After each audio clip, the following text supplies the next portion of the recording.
Infância e urologia. Tem uma relação? Quem vai nos responder é o nosso urologista, Dr. Rodolfo. Bem-vindo novamente.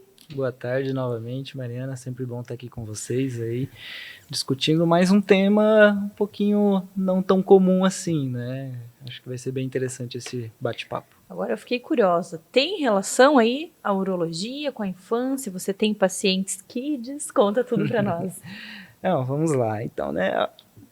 A infância é um momento assim, é um mundo à parte, né? Então, claro que puxando o gatilho ali da nossa última entrevista, né?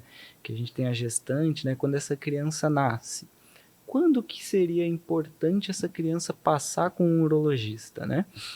Porque, obviamente, essa criança ela vai acompanhar com o pediatra, né? E aí que entra realmente essa figura que a gente precisa trabalhar junto com o pediatra, né? Quem vai muitas vezes identificar alguma coisa que seja importante essa criança ser avaliada por um urologista é o pediatra que está fazendo ali esse acompanhamento do desenvolvimento, né? E como a criança ela acaba se desenvolvendo muito rapidamente, principalmente ali nos primeiros 3 anos, assim, o organismo da criança ela passa por um processo de crescimento muito rápido. Se o pediatra não ficar de olho, muitas vezes algum probleminha pode passar despercebido e levar consequências não tão boas para essa criança, né? Então é o pediatra que muitas vezes tem que trabalhar ali junto com a gente e tá capacitado e habilitado, então sempre escolher bem o teu pediatra, né, que vai acompanhar o teu filho, para que ele possa identificar essas coisinhas e encaminhar quando necessário, né? E o que geralmente os pediatras encaminham? O que vem aí de coisinhas? De coisinhas, né? A gente está falando de crianças, né? Então, assim, primeiro, né? Eu acho que a principal informação que a gente precisa passar aqui, criança não pode ter infecção urinária, tá? Se teve infecção urinária, alguma coisa está de errado, né? Então, aí realmente já é o sinal de alerta. Mas o que seria o mais comum, né? E aqui eu acho que não convém a gente ficar falando de coisas muito complexas, malformações, eu acho que não é o caso, né? Mas o que seria mais comum seria realmente os quadros de fimose, né, nas crianças, e nos menininhos, né, que o testículo não desce para a bolsa escrotal, né? Eu acho que esses seriam os principais, assim, que chegam no urologista, né, as principais queixas. E também, né, que eu falo, às vezes uma investigação um pouco mais detalhada de uma infecção urinária, que daí realmente você pode ter casos até mais bem complexos, né? A gente pensando na urologia e na infância, tanto o menino quanto a menina podem ser tratados por um médico urologista, certo? Sim, sim. Ambos os sexos podem precisar de alguma avaliação urológica, né? O menino, que nem eu falei, ele é muito mais comum passar com um urologista, porque assim, é muito comum o nenenzinho ter uma fimose, que a grande maioria das vezes é o que a gente chama de fimose fisiológica, que ela vai se resolver ali até o início da puberdade, né? E a gente se preocupa mais com a fimose quando ela é sintomática, de novo, principalmente quando às vezes a criança tem infecção urinária. Então, às vezes a criança está com infecção urinária, você vai ver, é uma fimose, né? Então, existe essa ligação entre fimose e infecção urinária. Muitas das vezes é um dos sintomas, né? E aí sim você tem indicação de, na infância, na pré-adolescência, no momento né, que a criança está ali na escola, de fazer o tratamento da fimose, seja com pomadas, que muitas vezes têm bons resultados, seja até mesmo um tratamento cirúrgico, né?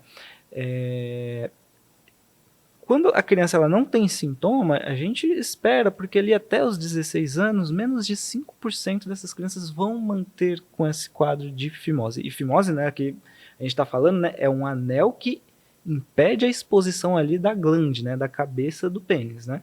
E aí realmente, se essa criança ela se desenvolve sem ter nenhum sintoma, nenhuma complicação, a gente deixa para operar realmente quando ela for um pouquinho maior, ali um pouquinho antes de entrar na puberdade, né?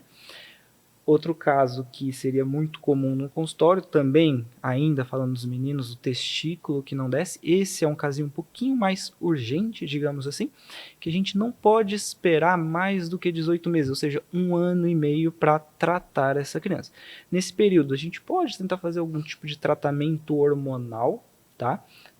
Ainda um pouquinho off-label, mas existe sim algumas reposições mesmo de hormônio, de testosterona, que a gente pode induzir esse testículo a descer para a bolsa, ou muitas vezes a gente precisa operar, Porque se passa muito tempo, e assim, infelizmente no Brasil, a gente pega adultos com testículos que nunca desceram, né? Esse testículo, ele tem uma chance maior de ter um câncer de testículo, né? Então, muitas das vezes, depois quando a gente já pega adulto, a gente não tem mais salvação para jogar de novo esse testículo para a bolsa. Muitas vezes a gente precisa operar e tirar o testículo, tá?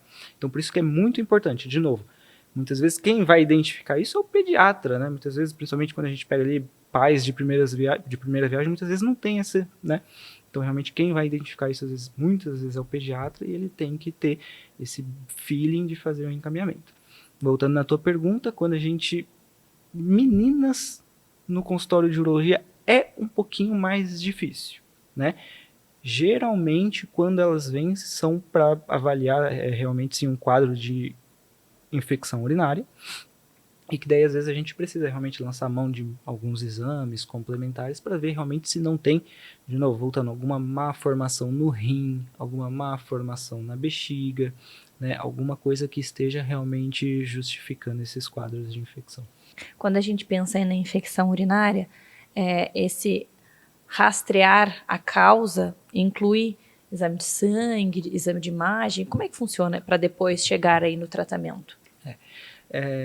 Primeiro, como que a gente sabe que uma criança está com infecção urinária? Né? Muitas vezes ela não vai chegar para a mãe e falar, tá ardendo para urinar, né?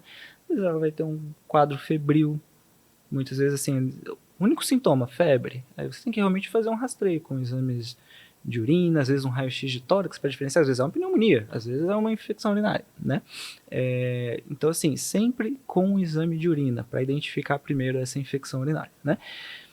Tudo bem, teve a infecção, muitas vezes você vai tratar já com antibiótico, tudo, e depois a investigação, realmente, alguns exames de imagem. Inicialmente, geralmente é um ultrassom do abdômen total, né, avaliar a rim, avaliar a bexiga, avaliar outros órgãos, podendo realmente precisar de uma tomografia ou exames complementares um pouco mais complexos, ressonância, enfim, que daí realmente, de novo, sempre orientado por um profissional para fazer a escolha, né, do melhor tratamento, do melhor segmento.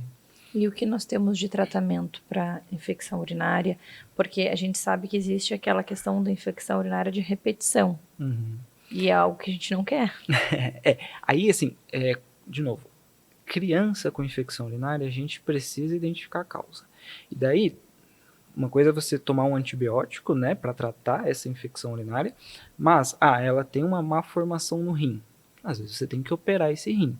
Ela tem um problema de esvaziamento da bexiga, que pode ser por um problema no fechamento da coluna vertebral. Então, assim, a gente já está falando de causas, de coisas muito complexas e que cada caso vai ter o seu tratamento específico, seja uma cirurgia no rim, seja uma orientação de essa criança às vezes precisar fazer sondagem, passar a sondinha para esvaziar a bexiga. Tem algumas crianças que têm alguns probleminhas neurológicos que levam realmente a uma dificuldade de esvaziar a bexiga, e xixi parado dentro da bexiga vai dar infecção urinária.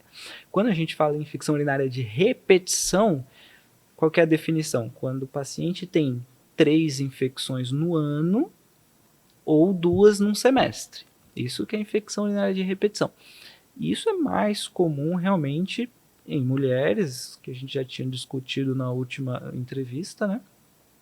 E muitas das vezes você não tem uma causa definida, né? Claro, você vai investigar, você vai procurar um cálculo no rim, né, uma pedra no rim, você vai procurar às vezes alguma má formação que passou despercebida na infância, mas de novo, muitas das vezes quando chega no adulto já com infecção urinária de repetição, falando em mulher, tá? Homem é um pouquinho diferente.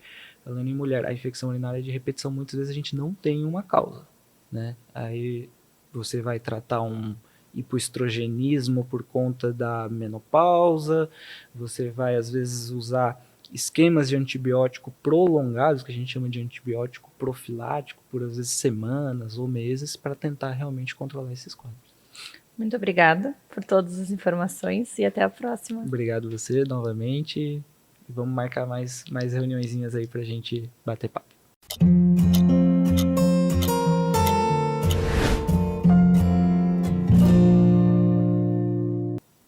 Mitos e verdades sobre varizes com a doutora Carol. Bem-vinda novamente. Oi, tudo bem, Mariana? Então, vamos para esse papo que chama muita atenção das mulheres, varizes. É verdade. Então, tá preparada? Preparadíssima. Vamos para a primeira pergunta. Salto alto causa varizes, mito ou verdade? Será que o salto alto é vilão, hein? É mito, tá? Salto alto não causa varizes. O que acontece? O salto, quando a gente usa, nosso pé fica em flexão plantar, né? Então, ele dificulta o bombeamento do sangue na perna. Então, pacientes que já têm varizes ou já têm sintomas na perna, podem ter esses sintomas agravados, como dor e inchaço. Próxima. Atividade física causa varizes? E aí, a gente vai poder colocar a culpa de não ir para academia nas varizes? Não, a gente não pode. É mito. A atividade física, exercício físico, musculação, não causa varizes, tá? Inclusive, a gente orienta os pacientes a fazerem atividade física, o fortalecimento da panturrilha, da coxa, porque esses músculos, eles ajudam a bombear o nosso sangue de volta para o coração. Então, ajuda a melhorar sintomas de quem tem varizes. Olha só, um mito bem mito. Não pode colocar a culpa nas varizes para não ir para academia. Outra pergunta. Varizes só aparecem em pessoas mais velhas, mito ou verdade? Será que é só na vovó ou também a gente mais jovem vai ter varizes? Então, é mito, tá? A gente pode ter varizes em pessoas jovens, tá? A principal causa de varizes é a predisposição familiar. Então, se eu tenho já uma predisposição na família, minha mãe tem varizes, minha irmã tem varizes, eu tenho grandes chances de desenvolver varizes. E para quem tem essa predisposição, às vezes isso pode acontecer de forma mais precoce, né, em pacientes mais jovens. Olha só, vamos se cuidar, porque a minha avó tem, minha mãe tem, eu não tô fazendo atividade física, então eu tô olha aí, mas eu não uso salto, não tem relação, então não tô fazendo nada bom. Cruzar as pernas causa varizes? Não, cruzar as pernas não causa varizes, mas assim, essa posição durante muito tempo pode agravar sintomas para quem já tem varizes, como a dor ali e o inchaço. Só mulheres têm varizes? Mito ou verdade? Então, mito, os homens também podem ter varizes, tá? Alguns dos fatores de risco para ter varizes são mais comuns nas mulheres. Por exemplo, os hormônios femininos, eles afrouxam as veias e isso pode ter um maior risco de ter varizes. Mas os homens também podem ter varizes, principalmente se eles têm histórico familiar. E assim, como tudo no homem, né, eles deixam para procurar quando já está mais agravado. Então, observem as pernas dos namorados e maridos, se tem varizes ou não, porque eles podem ter varizes e é importante esse acompanhamento desde cedo para que não chegue numa fase mais grave da doença e o tratamento fica mais difícil. Olha, a pergunta tem tudo a ver com o que a gente estava falando. Varizes não tratadas podem causar complicações? Mito ou verdade? É verdade, tá? Assim, as varizes não são somente estética, não são somente vasinhos. Então, a doença venosa, ela tem uma evolução, né? E a última evolução mais grave dessa doença, né, das varizes, é a formação de uma úlcera. Então, não sei se vocês já viram pessoas que têm feridas na perna que demoram muitos anos para cicatrizar. Algumas delas são causadas pela doença venosa, pelas varizes. Além disso, quem tem varizes tem um risco maior de ter trombose. Então, a gente tem que entender as varizes como uma doença crônica, como pressão alta, diabetes, que tem que ser acompanhado e que, se não tratado, pode trazer complicações. Então, uma trombose, uma inflamação, uma úlcera que não cicatriza. Então, é importante esse acompanhamento. Sensacional. Anticoncepcional causa varizes? Então, o anticoncepcional, né? O anticoncepcional, de forma isolada, ele não causa varizes. Mas alguns anticoncepcionais contêm alguns hormônios, e esses hormônios, eles podem afrouxar as veias, como eu falei anteriormente. Então, é importante conversar com o seu ginecologista, com o seu cirurgião vascular, para identificar uma forma, né, de evitar a gravidez que tenham menos hormônios que podem predispor à formação de varizes, principalmente para quem já tem essa história familiar. Varizes sempre voltam após o tratamento? Mito ou verdade? Então, o que a gente às vezes escuta muito no consultório, nossa, eu fiz um tratamento, sequei ali meus vasinhos e voltaram todos, né? Então, o que a gente tem que entender, que eu sempre falo também para os pacientes, varizes não tem cura. Então, o que a gente faz é acompanhar esse segmento todo dessa doença venosa. Então, por exemplo, quando você tem um vasinho, é importante você avaliar toda a circulação da perna. Se esse vasinho ele tem veia nutridora, se as veias mais profundas estão funcionando bem. Por quê? Porque o tratamento depende disso. Tudo é conectado. Então, às vezes, o vasinho ali é a ponta do iceberg. Às vezes, tem muito mais doença por trás que tem que ser tratada primeiro, antes de mexer nos vasinhos. Então, o que acontece? Se você trata de forma correta, estudando todas essas conexões das veias, tratando desde a origem até a pontinha do iceberg, você vai ter um resultado duradouro e satisfatório. Só que, às vezes, veias que não eram doentes começam a ficar doentes, porque você já tem essa predisposição. Então, é uma doença crônica, tem que fazer esse acompanhamento durante a vida toda. Varizes são tratadas apenas com cirurgia, mito ou verdade? Então, hoje a gente está num mundo assim maravilhoso em relação às varizes, porque a gente tem diversos tratamentos que podem ser realizados no consultório, né? Então, hoje a gente tem, a depender da fase que você está, do diâmetro da sua veia, se tem a coloração que ela apresenta, se tem nutridor ou não, se é varizes, se é pré-varizes, a gente tem diversos tratamentos. A gente tem a escleroterapia líquida com diversos tipos de medicação, que seria aquela aplicação, né? A gente tem a espuma, a gente tem o laser, e caso você tenha indicação de cirurgia, hoje as cirurgias são feitas a laser. Então, o melhor resultado cirúrgico é de cirurgia laser, sem cortes. Então, hoje o tratamento está muito mais moderno, não é como antigamente, que eram cortes na virilhas, um monte de cortes nos trajetos das veias, a paciente ficava toda roxa, não conseguia andar direito. Hoje o tratamento é muito moderno. Então, é algo que evoluiu muito e para benefício dos pacientes, né? Varizes aumentam o risco de trombose, mito ou verdade? Esse é um assunto importante, né? Que é assim, às vezes o paciente ele não se incomoda com as varizes dele, mas ele tem medo de ter trombose. E as varizes, elas aumentam o risco de ter trombose, sim, porque é uma veia dilatada em que o sangue fica estagnado ali. Então, você tem um risco, sim, de ter trombose se você tem varizes comparado com uma pessoa que não tem trombose. Então, aumenta, sim, o risco de ter trombose. Quem já teve trombose não pode tratar as varizes? Mito ou verdade? Então, é mito. Quem já teve trombose pode sim tratar as varizes. Só que esse planejamento é um pouco mais delicado, tem que ser muito bem planejado. Por quê? Eu tenho que avaliar se essa veia que trombosou, se ela voltou a ter sangue ou se ela está fechada. Tenho que fazer todo esse mapeamento, né, das veias que ele teve trombose, as veias que estão doentes, para poder planejar o tratamento. Então, eu posso sim operar varizes se eu já tive uma trombose, tá? Mas esse planejamento é um pouco mais delicado. Inclusive, no perioperatório ali, se for fazer alguma cirurgia, às vezes a gente indica até medicações anticoagulantes para evitar a trombose no pós-operatório, que é um período ali que o paciente fica com maior risco de ter trombose, né? Então, pode operar, mas com cuidados um pouco mais específicos. Doutora, adorei. Nosso mitos e verdades sobre varizes. Obrigada por dividir tanto conhecimento. E até uma próxima. Até. Tchau, tchau.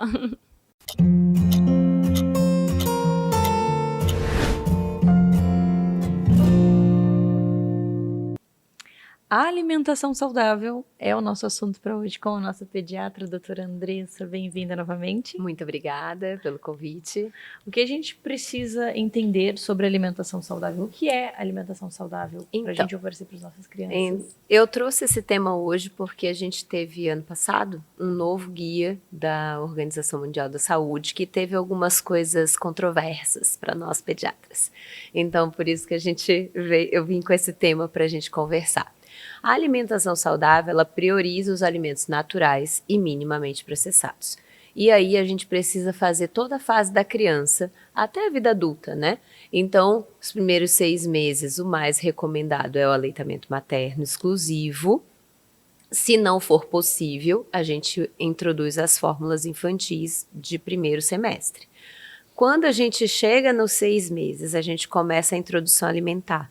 E aí veio uma das questões, né, do nosso guia ali da Organização Mundial da Saúde que foram controversos, porque eles recomendam, em alguns casos, começar a alimentação complementar antes dos 6 meses. E isso, para nós pediatras, não é muito legal, né? Outra coisa que eles recomendam a partir dos 6 meses é que, para as crianças que não são amamentadas, né, no peito, elas podem usar o leite de vaca integral. Isso é outra coisa que nós pediatras não concordamos, né? Mas a gente tem que entender que a Organização Mundial da Saúde, o nosso Ministério da Saúde do Brasil, entre outros ministérios da saúde por aí pelo mundo afora, eles têm que priorizar a saúde coletiva. E aí, como que é essa história da saúde coletiva? A gente tem que entender que uma boa parte da população não tem condições, né, de comprar uma fórmula infantil.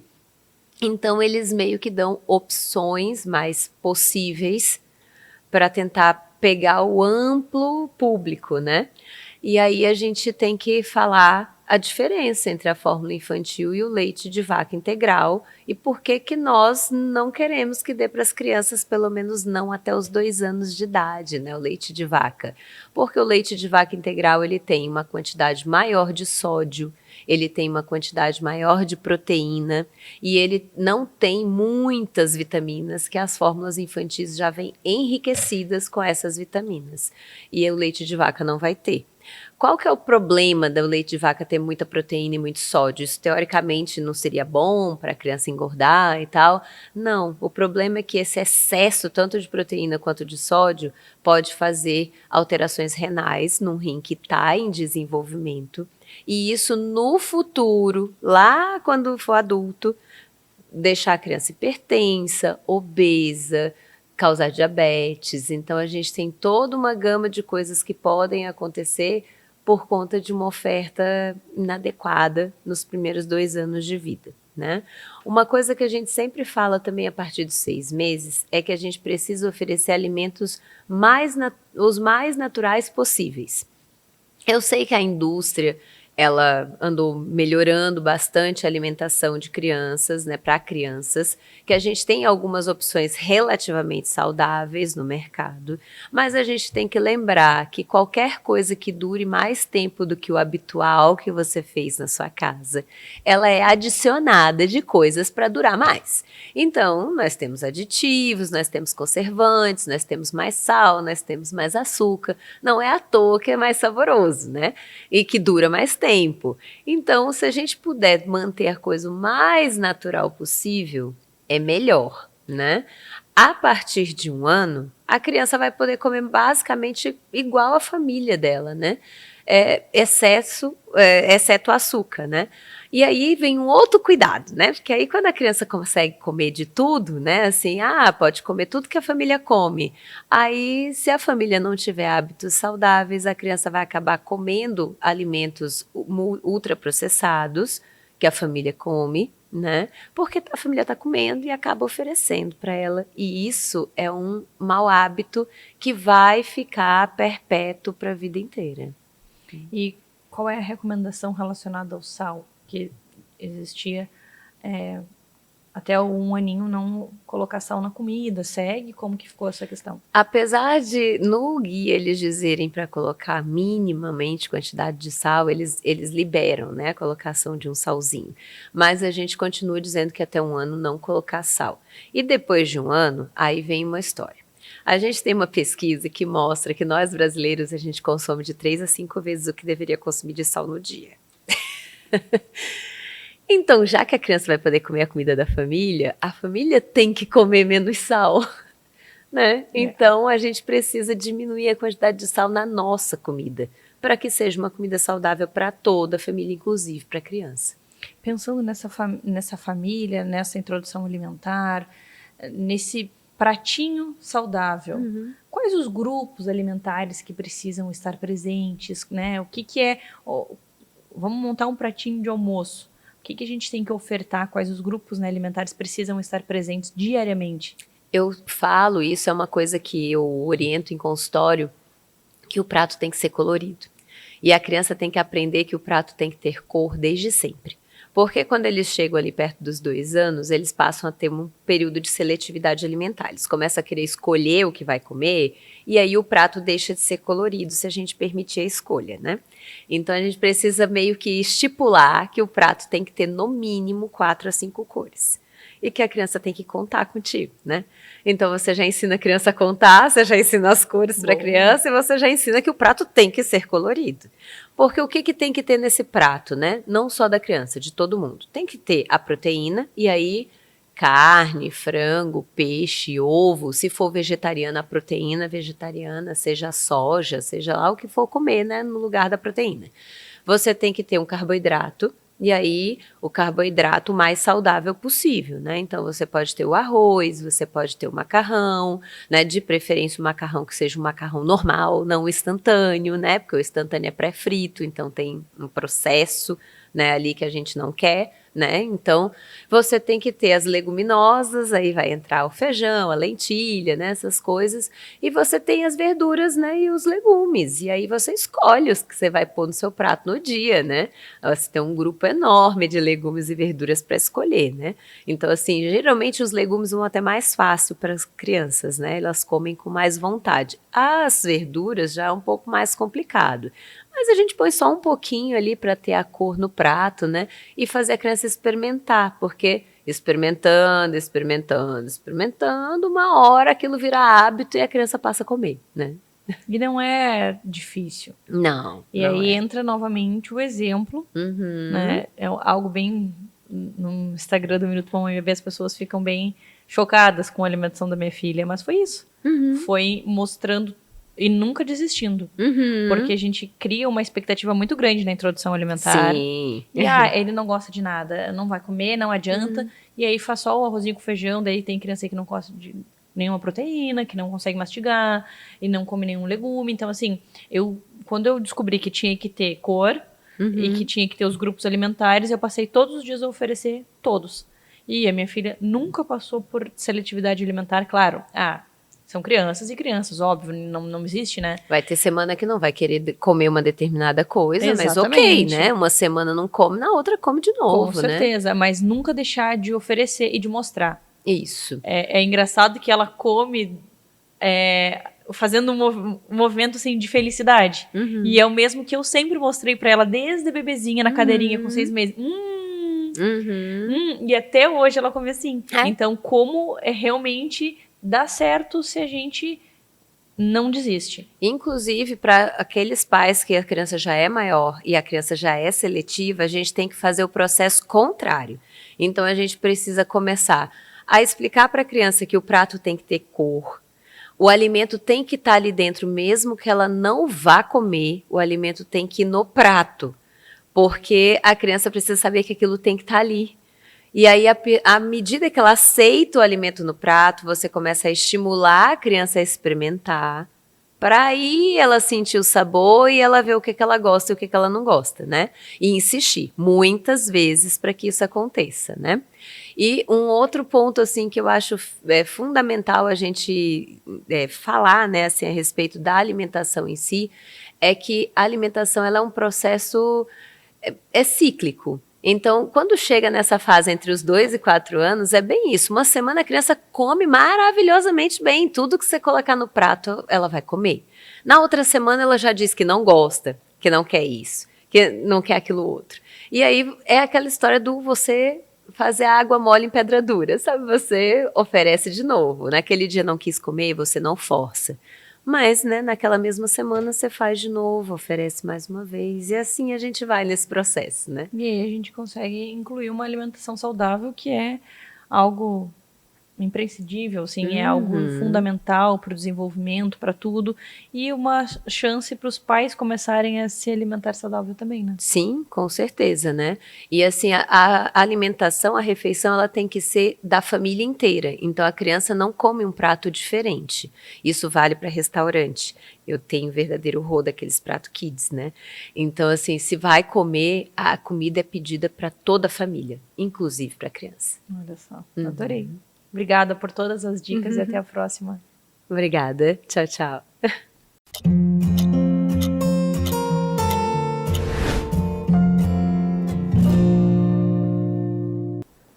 Pilates e gestação. O que nós precisamos saber sobre isso, nós vamos descobrir agora com a Mari, a minha xará maravilhosa.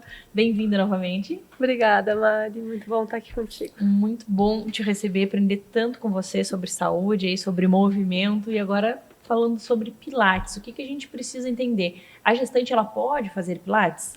Pode, ela deve fazer Pilates, né? É muito importante se manter ativo durante a gestação, né, Mari? E, claro, com todos os cuidados, né, que uma gestante precisa, mas é muito importante, sim, se manter ativo na gestação. Quando a gente pensa aí no Pilates, a gente tem várias possibilidades. A gente pode fazer um treino mais puxado, mais leve, e assim, tem alguns movimentos, algum aparelhos, não sei como que vocês falam, que a gestante não pode fazer. Como que funciona e como que tu monta esse treino? Isso. Então, o treino da gestante, ele sempre vai depender muito de como ela está se sentindo também, né? E principal, sempre digo para as minhas alunas, a parte da teoria eu conheço, na prática cada corpo é um corpo, e ainda mais nesse período de gestação, às vezes sabe aquele feeling, aquela intuição da gestante, acho que isso não vai ser legal, a gente respeita muito isso nesse momento. Eu trabalho bastante dessa forma.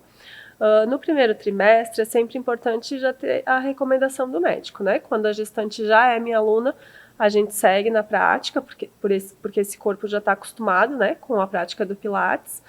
Se existir alguma recomendação médica de não fazer, a gente não faz, mas tendo a liberação do médico, ela pode fazer tudo, né? O que eu cuido mais num treino de gestante é a gente evitar exercícios que vá ter risco de queda, né? Exercícios dependendo ali do trimestre da gestação, barriga para baixo, não vai mais ser confortável. Lá no terceiro trimestre, barriga para cima por muito tempo também não vai mais ser confortável. Mas isso tudo vai dependendo muito dessa troca, né? De como ela está se sentindo no processo. Mari, a gente consegue dentro do Pilates treinar todos os grupos musculares, montar um circuito aí? Como que você trabalha essa questão? Tenho certeza que a pessoa chega até você, aí você faz uma anamnese, vendo, eu tenho dor, então primeiro tratar a dor, mas tem também a questão do ganho de massa muscular. Como que funciona? Tem sim. Na avaliação, além da anamnese no Pilates, eu faço alguns testes de movimento. Depois da anamnese, o que esse corpo está precisando, né? De reforço muscular, de mobilidade, de flexibilidade. Na gestação, especificamente, a gente vai trabalhar bastante essa questão do equilíbrio, né? Por conta do aumento da barriga. A gente vai trabalhar muito reforço de musculatura profunda também, para estabilização, para não dar dores na lombar, para já trabalhar esse reforço de assoalho pélvico. Nossa, é bem completo, porque muito completo. Você trabalha aí com gestantes, você já sabe quais são as principais queixas, e a gente sabe, como eu já gestei, toda essa questão da lombar, nossa, é muita dor. E a pessoa sem fazer nenhum movimento, como que ela vai ter força? Como que não tem como, né, Mari? E o Pilates, ele trabalha o corpo de uma forma muito global, né? Então, nunca você vai sair de uma aula de Pilates sem ter trabalhado o teu corpo todo. E isso é muito legal, porque além desse reforço muscular que a gente pode focar nos exercícios, existe bastante esse trabalho muscular mais profundo também, que é a musculatura que vai estabilizar, né? Que vai estar sustentando o teu corpo para aguentar esse aumento da barriga, né? Do peso. E aí, quando a gente pensa no pós-parto, Mari, quanto tempo depois essa mulher pode voltar a treinar, fazer pilates? O pós-parto, então, ele vai depender da recomendação médica, né? Vai depender da forma do parto normal, cesárea. Mas assim que existir já a liberação para a prática de atividade física, essa mulher já pode voltar para a atividade. E aí, ainda assim, a gente vai respeitar, né?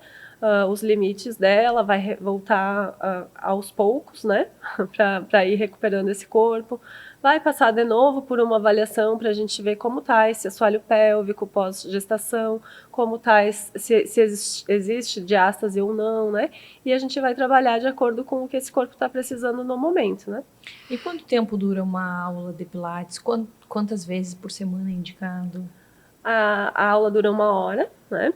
A indicação, eu sempre indico pelo menos 2 vezes na semana, mas isso depende muito também se essa pessoa já pratica outras atividades também, né? Então, Mari, a minha atividade é unicamente o Pilates, então eu indico pelo menos 2 vezes na semana. E caso essa pessoa já treine outras modalidades também, se quiser fazer 1 vez na semana, a gente já vai conseguir trabalhar de uma forma bem legal. Mas pelo menos 2 vezes por semana é o que eu indico mais. Quando alguma paciente, uma aluna, entra em contato com você em busca do Pilates por alguma dor, né? Quanto tempo ela já vê um resultado? Isso é muito relativo, né? Depende muito de cada pessoa, depende muito da consciência corporal, né? Eu ensino muito nas aulas o cuidado em casa também, porque eu brinco com as minhas alunas que elas vão ficar comigo ali 1 hora ou 2 horas na semana. Mas ali o meu papel é passar esse conhecimento do corpo delas para que elas possam se cuidar em casa. Então, existindo essa consciência corporal, o resultado é muito rápido, assim. Tem casos de, no primeiro mês, a pessoa já notar a diferença no corpo. E aí, resultados é sempre, né, Mari, cada caso é um caso. Então, não tem muito como precisar, né? Depende muito da dedicação de cada um em melhorar. Com certeza. E a gente sempre fala que não é um milagre. Então, tem toda a questão da alimentação. Exatamente. Né? São várias coisas associadas para um resultado. E aí, a gente pensa na massa muscular. A mesma coisa, né, Mari? Uhum. A gente entra ali, eu quero ganhar massa muscular. É um processo. Tem um período para que isso aconteça e também precisa da alimentação junto. Isso então, aí. as pessoas chegam em busca assim, de algo milagroso e não existe, né, Mari? A gente precisa de um tempo, a gente precisa de entrega, precisa realmente que a pessoa se dedique. Mas quando você tem ali a sua experiência, em quanto tempo a pessoa já consegue notar assim, melhorou um pouquinho o meu braço, já notei um pouquinho de diferença na panturrilha? Tu consegue notar assim? Eu acredito que ali por uns 3 meses de prática a pessoa já consegue perceber quando ela está assim bem regrada também com essas outras partes, né, de alimentação, Adorei, Mari. Obrigada por dividir tanta informação conosco, por dividir um pouco aí do teu dia a dia, do teu trabalho, né, com o Pilates. E até uma próxima.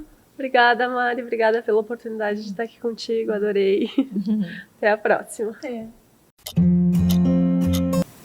Vamos falar agora sobre soroterapia com o Dr. Luciano, nosso médico integrativo. Bem-vindo novamente. Obrigado pelo convite, né? É bom estar aqui e tentar esclarecer esse assunto que é bastante controverso, principalmente do que acontece nas redes sociais, né? Soroterapia, para mim, é um nome pejorativo de uma técnica de infusão parenteral.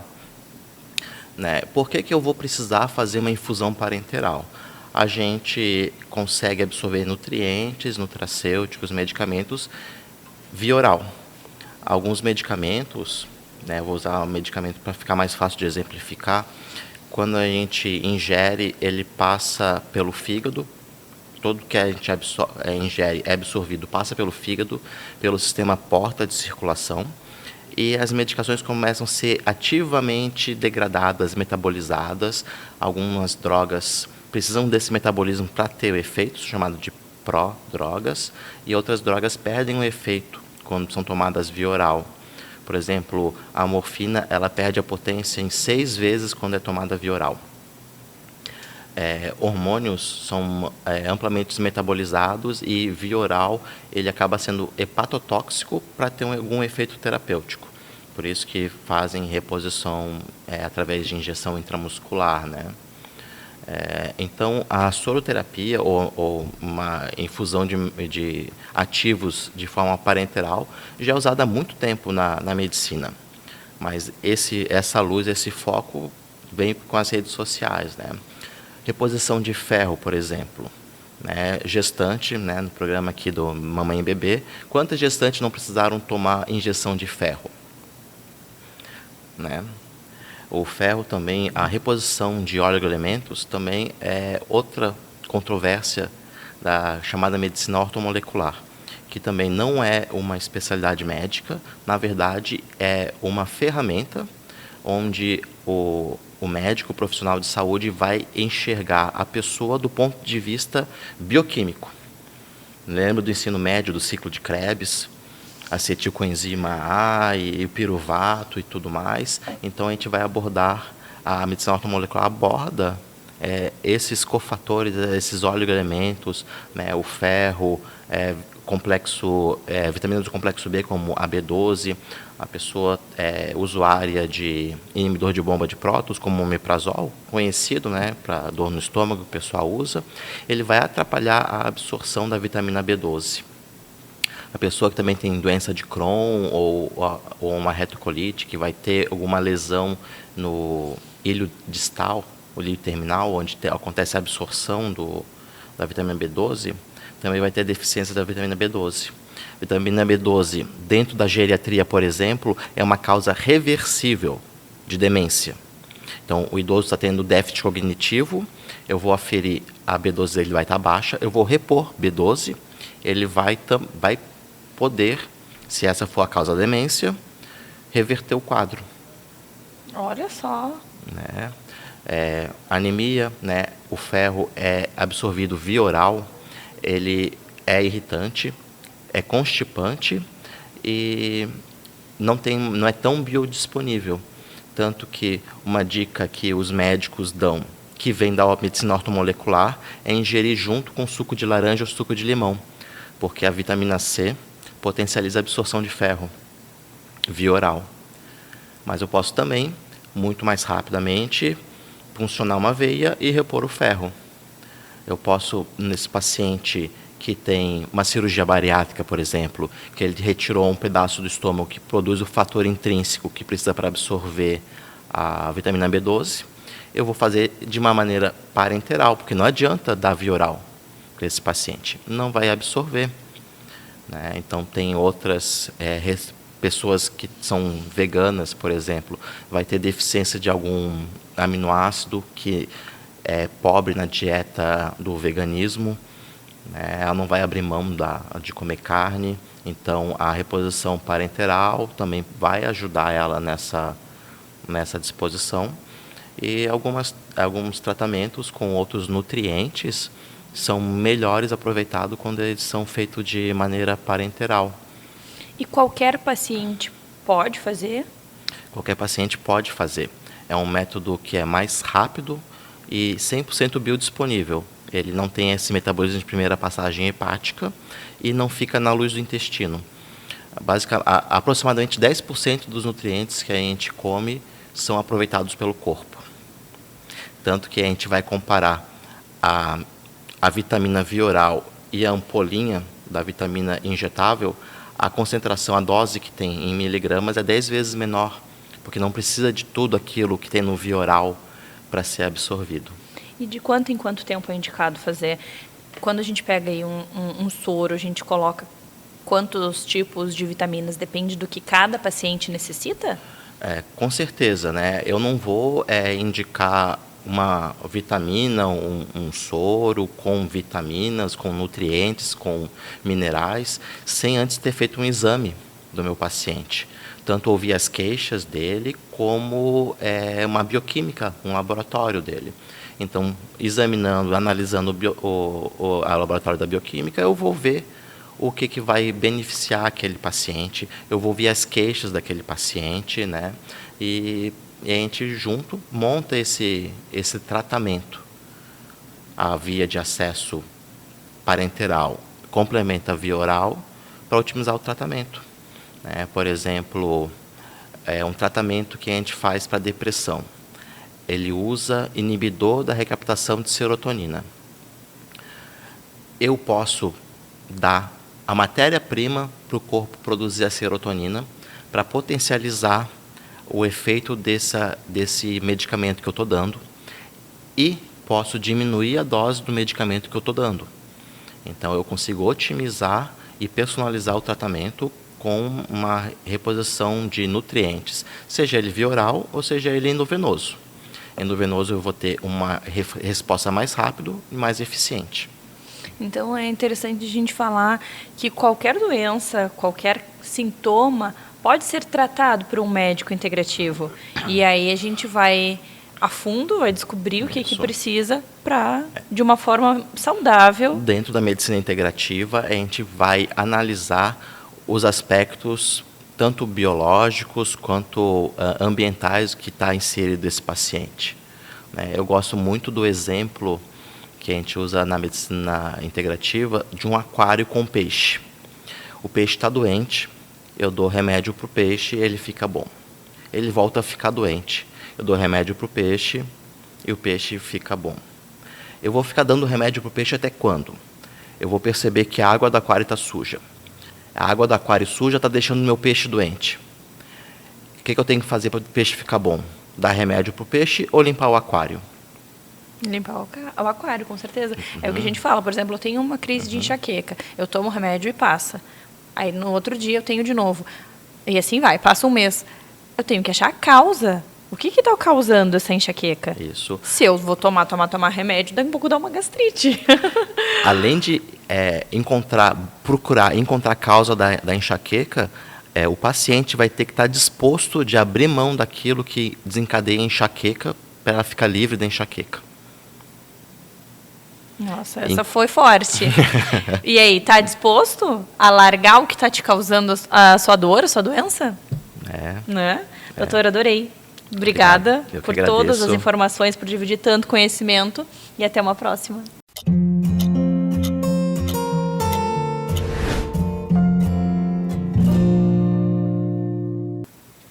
Vamos falar sobre constelação familiar com o nosso terapeuta, Alan. Bem-vindo novamente. Olá, bem-vindo também, né? Que bom estar aqui conversando com vocês de novo aqui. Que ótimo te receber. E eu queria entender um pouquinho sobre a constelação. Como que ela atua, para que ela serve, quem pode fazer a constelação? Conta tudo para nós. A constelação, ela serve para a gente que está buscando uma solução para um problema, né? Qualquer tipo de problema. Um problema que esteja de fato doendo, uma questão que esteja incomodando. Então, alguém que quer fazer algo diferente, que quer mudar. Então, a constelação ela vai trazer essa solução, né? A constelação ela mostra esse caminho da solução. Não é um milagre, né? Mas muitas vezes a gente ressignificando dentro de nós várias coisas, isso já muda muita coisa e vai nos convidar a trilhar um caminho, né? Uma mudança, né? De comportamento, de atitudes. Então a constelação ela justamente vai fazer isso, assim, de tu olhar para aquela dor, aquela questão através do teu campo, né? Então na prática, o que é a constelação, né? Pode ser em grupo ou individual, mas a diferença é só os representantes, né? Que no grupo, os representantes que vão ficar ali, que vão representar essa situação, são as pessoas no grupo e no individual são os bonecos, né? Que a gente chama de âncoras, tanto as pessoas quanto os bonecos. Então eles vão representar as situações e vai mostrar para você, né, na tua alma, porque de fato na tua alma tu já sabe aonde que tu está conectada. Porque que tem aquela questão, porque que eu como demais, porque que eu sou ansioso, ou porque que eu não consigo prosperar. Eu tenho alguns porquês dentro da minha alma que já sabe. Então a constelação ela vai evidenciar isso e vai dar consciência para isso. E a gente daí, a partir disso, pode fazer escolhas, né, de continuar nesse padrão ou de mudar esse padrão. Né? Muitas vezes a gente vê, e o filho, eu acho que o filho traz uma questão muito grande, porque começa a interagir dois padrões, né? O do pai e da mãe, que são padrões herdados e são diferentes. Né? Então, vocês aí que têm filhos sabem, né, que às vezes a forma de criar de um é diferente da forma de criar do outro. Né? Isso já gera conflito. Né? E às vezes a gente aprendeu assim, né? Então a gente vem carregando isso e às vezes a gente não consegue perceber, porque a gente está falando assim, se tu olhar para tua mãe e ver os padrões que tu repete, é fácil, alguns conseguem enxergar, mas se tu olhar para 3, 4, 5 gerações atrás, tu nem conhece as pessoas, né? Tu nem sabe o que elas faziam, mas isso está dentro da tua alma. Então são questões inconscientes. Então, normalmente, a constelação vai para questões que a gente está ali, tentando fazer, tentando mudar e não consegue mudar. Né? Então, ela vem para dar esse caminho de solução que a gente tanto busca para os nossos problemas. Né? E quando a gente pensa aí nesses problemas, qualquer situação que a gente esteja vivenciando, seja no casamento, seja na vida pessoal, como você falou, prosperidade, saúde, a gente pode constelar qualquer situação. Qualquer situação, até a empresa pode constelar, até um terreno. Né? Eu já constelei um terreno que estava no inventário e eles não conseguiam vender. Então a gente fez a constelação, viu o que tinha ali e 2, 3 semanas depois eles conseguiram vender. Então, porque às vezes essas amarras, né, essas coisas que ficaram encrencadas lá atrás, elas impactam em nós. Né? Então, tanto o relacionamento, né? Porque o relacionamento vai impactar muito nesses padrões. Por exemplo, eu, Alain, como pai, como foram esses homens pais? Eu carrego isso dentro de mim. E agora eu, Alain, como você, esse pai homem? Né? Então, isso tudo está ligado nessa... Né? E às vezes a gente olha num olhar simplista, assim, né? De, não, o meu marido não me ajuda. Mas será que ele sabe? Será que eu dou espaço? E não é dando mais problema para a mãe, não é isso. Mas que talvez ele não saiba ser pai. Né? Talvez ele tenha que aprender, e daí às vezes tem o comportamento dele que faz ele se esconder mais ainda, então o masculino dele está enfraquecido e tudo mais. Então a constelação ela vai trazer isso, vai evidenciar essas coisas e aonde que está o ponto, aonde começou isso. Né? Porque na verdade a gente conhece o problema, Sim. A gente sabe, né, que tem um problema, que tem alguma coisa desajustada ali, e aí a gente só segue o fluxo e deixa aquele problema ali, sendo que ele te atrapalha todos os dias. Por que não buscar ajuda, né? Sim. Por que não ir atrás da solução desse problema para ele parar de te incomodar e tu conseguires ter uma vida melhor? Sim. E a gente às vezes sabe o problema, sabe a solução, sabe o caminho, mas não consegue. Porque às vezes não está no nosso consciente, né? A gente está no nosso inconsciente, tem questões inconscientes atuando ali para que a gente continue nesse padrão. Porque é uma forma, às vezes, da gente honrar, que a gente acredita que a gente está amando esses que fizeram assim lá atrás. Então, às vezes, meu bisavô não era escravo, por exemplo. Então, tinha uma vida sofrida. Então, eu acredito que eu tenho que viver uma vida sofrida aqui. Então, às vezes, eu não produzo dinheiro. Às vezes, eu dificulto as coisas, faço com que as coisas sejam mais difíceis. Então, às vezes, não está no saber. Então, a constelação vai além do saber. Por isso que, às vezes, a gente tem um desafio muito grande de explicar o que é. Por isso que eu digo, a melhor forma de conhecer a constelação é participar de um grupo. Você pode participar só para ir lá assistir, olhar, ver como é que funciona, né? E ver assim, né? Como é que acontece, como é que você se sente, porque a partir disso, os representantes ali são como se fossem antenas, eles vão captar esse campo. Então, eles vão mostrar o que aquela pessoa naquele lugar estava sentindo, ou ela vai fazer um movimento, e daí a pessoa vai entender, isso é constelação. Porque às vezes se eu falo, né, eu brinco com as pessoas que vão lá conhecer, eu falo, se eu falasse que isso ia acontecer, talvez isso nem viesse, né, porque parece uma coisa meio doida, né? Parece assim, não tem uma explicação, mas tem, né? Só que não é uma explicação lógica cartesiana que a gente está acostumada, né? Então, quando a gente olha para esse campo e vê e começa a ver o invisível, né? Isso que a gente não está vendo, que está atuando sobre nós, então isso pode liberar alguma coisa. Olha só que legal. E é bem isso, né? A gente não está acostumado, a gente não foi desde sempre preparado para esse universo. E hoje a gente tem esse conhecimento e muita gente tem preconceito. E por isso que é interessante realmente os grupos, porque daí tu não precisa estar ali, tu só está observando o que está acontecendo. E aí, de repente, tu te identifica e tu consegue ver as mudanças, né? As coisas que vão acontecendo. E aí, de repente, tu traz isso para ti. Sim, porque na verdade, no fundo, a tua alma sabe o que está atuando, sabe ao que tu está conectado. Então, tu sabe, não conscientemente, a que tu está se conectando. Então, a constelação ela só vai, digamos assim, expressar através das pessoas, através dos bonecos, isso que já está acontecendo na tua alma. Então, ela só vai colocar luz, né? Só vai trazer para a consciência aquilo que já acontece. Então, não é nada além. Isso já está dentro de ti. Tu já está conectado àquela situação. Tu já está conectado àquele familiar. Tu já está repetindo aquela história. A tua alma já sabe que tu está fazendo isso por amor, mas a constelação vai possibilitar que tu encerre esse ciclo e entenda que talvez aquele foi o destino dele e o teu destino é outro, né? Eu sempre digo que uma coisa que a constelação sempre traz é a nossa vida pode ser muito mais fácil porque a vida dos nossos pais foi desafiador. Então, eu quero que o meu filho tenha uma vida muito mais fácil e eu quero que ele seja melhor que eu, que ele seja um melhor homem que eu, porque eu entreguei até aqui e ele segue daqui para frente, não precisa voltar. Então, é nesse lugar que a gente vai com a constelação para desvendar, né, isso que está ali, esse problema que está ali se repetindo. Eu adorei. Obrigada por dividir tanto conhecimento e até a próxima. Bom, até uma próxima.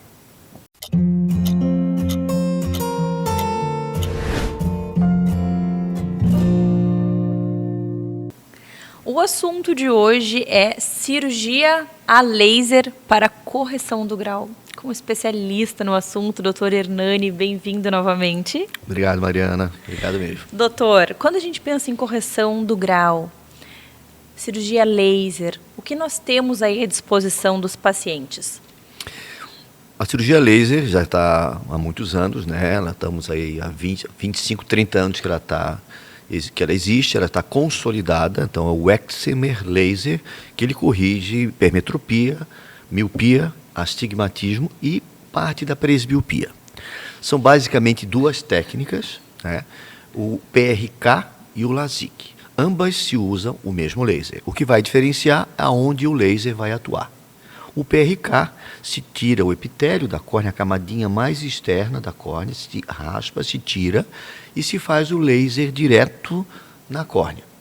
O LASIK se faz um flap na córnea. Antes do laser atuar, entra um aparelhinho, ele faz uma pressão, feito um flap na córnea, uma película na córnea de mais ou menos 120 micra, e levanta-se essa película e o laser vai atuar no estroma da córnea.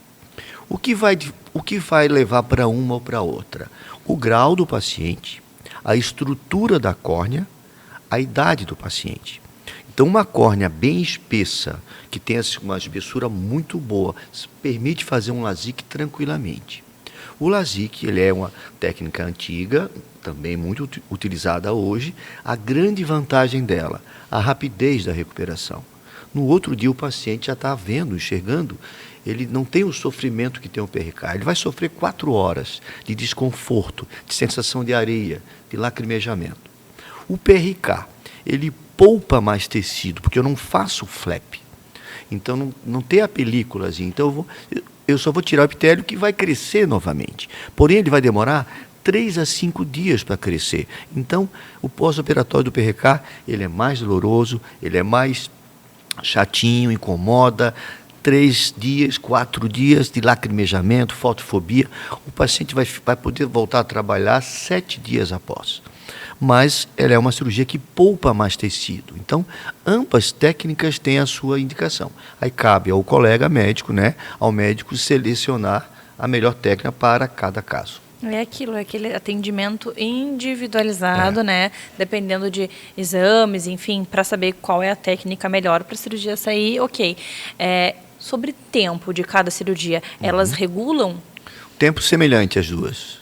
Não tem diferença? Não vai mudar muita coisa quanto a tempo cirúrgico. Processo aí pós-operatório, pré-operatório, perdão.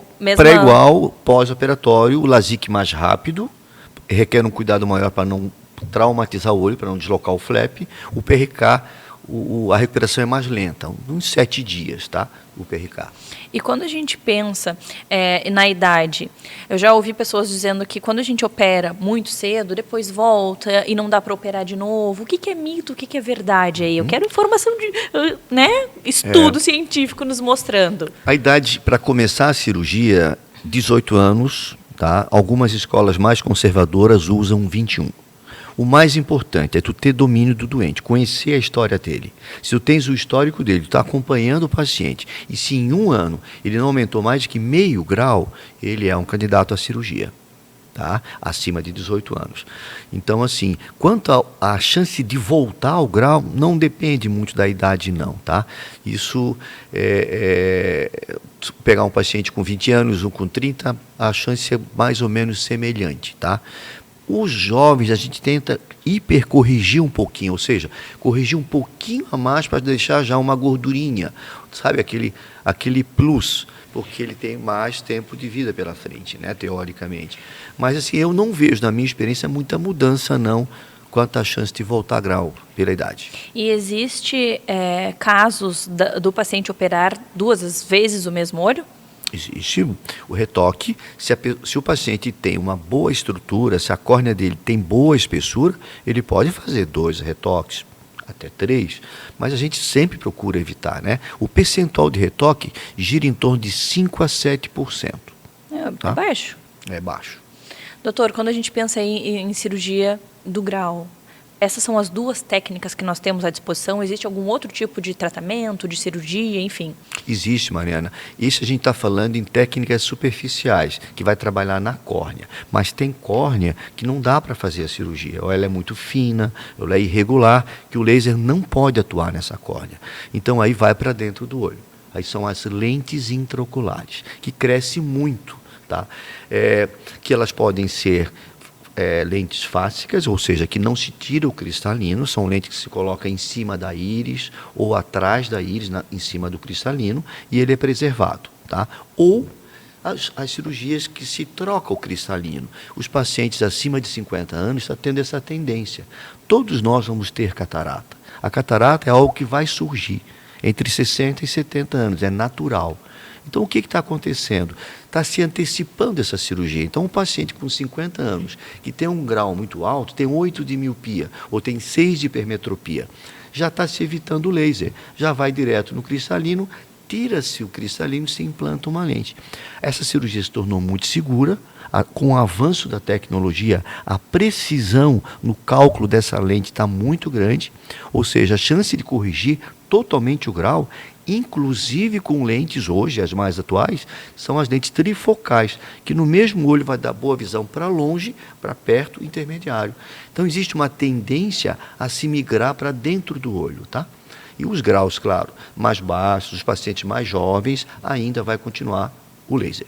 Então essa é uma opção lá para pessoa que já está na terceira idade. 50 anos para frente, já está tendo uma tendência a migrar para implante das lentes intraoculares. E é uma cirurgia tranquila, demorada? Ela passa o laser 3, 4 minutos por olho, vai passar para 8 a 10 minutos. Não muda tanto? Não muda tanto, muda que não pode fazer os 2 no mesmo dia. Laser a gente pode fazer bilateral. Essa não, tu faz primeiro um olho, uma semaninha recuperou, vai para o segundo olho. E o pós? Pós-operatório exige um cuidado maior, ela é uma cirurgia intraocular, o risco de infecção, de trauma, ela exige um cuidado maior. Mas assim, a gente tem paciente, os meus doentes dessa cirurgia, eu opero às quartas, sábado já estão dirigindo. E é incrível, Mariana, que eu estou há mais de 30 anos nesse mundo da cirurgia refrativa, como está mudando isso. No passado eu operava muito mais laser do que implante de lente. Inverteu. Hoje eu faço muito mais implante de lente do que o laser. Doutor, e essa lente, ela fica no paciente? Para o resto da vida. Nunca mais mexe? As pessoas... está se projetando as crianças agora chegar a 120 anos. Então, essa lente não tem limite. Tu pode colocar num adolescente que vai viver, sei lá, 70 anos e ela vai ficar dentro do olho para sempre. Não se tira essa lente. Adorei. É um futuro, que está caminhando para isso. Adoro essas novidades, como sempre vem tecnologias novas, não é só no digital, na medicina, e isso é muito importante. Exatamente. Por isso que eu tenho aqui no time do Minuto Mama MB excelentes profissionais para trazer essas novidades para nós. Adorei, obrigada por dividir tanto conhecimento conosco, tanto conteúdo bom, e até uma próxima. Eu que agradeço, Mariana, a oportunidade de estar contigo, tá? E parabéns, tá?